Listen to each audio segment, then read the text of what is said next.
Well, we just heard about the anti-Tory Not One Day More demonstration, but as Northern Ireland's Orange Order prepares to march today ahead of the 12th of July Battle of the Boyne celebrations, has Theresa May's deal with the DUP put the Good Friday Agreement and peace process into jeopardy? Joining me is Belfast's former Lord Mayor and the DUP's Shadow Treasury Spokesperson, Sammy Wilson, MP for East Antrim. Sammy, thanks for coming on. You got 100 million quid each from Theresa May. Could you have got more money?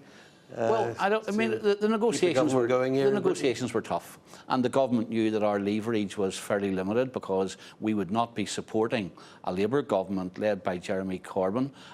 So they knew that there wasn't really an alternative party. Why did they need to give you any cash at all? You were never going to vote against Theresa May. I think that first of all, there's a recognition at Westminster you don't get support for nothing. I mean, we weren't elected as Conservatives, we were elected as a DUP, so if the government wished to have our support, of course, there was going to be a price to pay for that. I mean, I'll give you a quote from Lord MP, former leader of the Ulster Unionist Party, the mainstream Unionist Party, as it were, before your party, which was previously allied to paramilitaries, gained political success. He said, Unionists must never create the impression their beliefs are cash-based.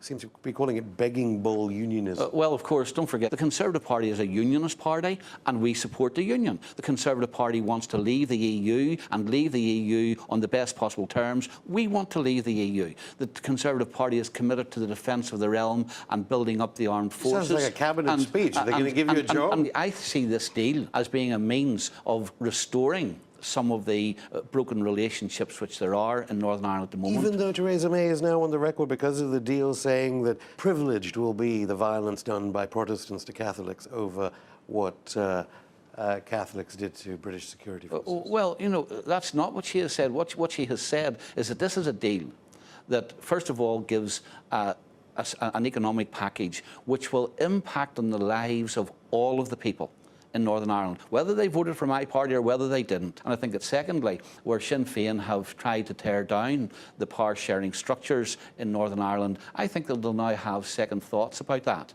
Because, of course, the alternative of not governing ourselves is to have Northern Ireland governed by a government at Westminster which has DUP influence. Which it is kind of heading that way. I should ask, though, both you and Sinn Féin presumably welcoming the cash, as you intimated, a soft border after Brexit between North and South. Well, that's an objective which not only the UK government has said it is seeking, the Northern Ireland Assembly has said it is seeking, the government in the Republic of Ireland has said it wants to achieve, and indeed it has been top of the agenda for the EU negotiators as well. So this idea, and again, this was a convenient argument for Sinn Féin to make for the Assembly elections, that suddenly there was going to be barbed wire along the border. It helped to motivate their troops and get them out, etc. They know it's nonsense. The reality is that it's nonsense.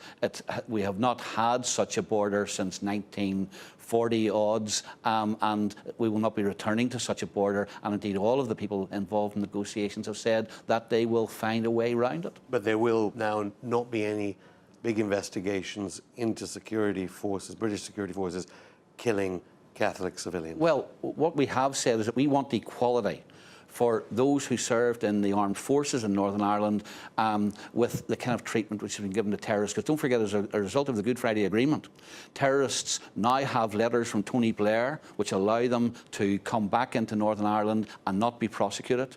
They have been given... Republicans say they served their time, right? Well, they didn't serve their time. In fact, in many of them, the reason why they needed the letters was because they never served their time. They were never taken to court because they left the jurisdiction, and they have now been given amnesties. And we're saying that if you cannot have a situation where terrorists were given amnesties and yet the process of law pursues those people who were engaged in defending the country from terrorism. Even when they use torture? Well, any of those allegations have already been investigated. This is not about whether people use torture or whatever. That's not what Sinn Féin is saying. But Sinn Féin are master propagandists here, of course. Their terrorist wing used torture, murder, indiscriminate killings of civilians, and in fact strapping Catholics into cars and then sending them to army posts and blowing them up along with their car.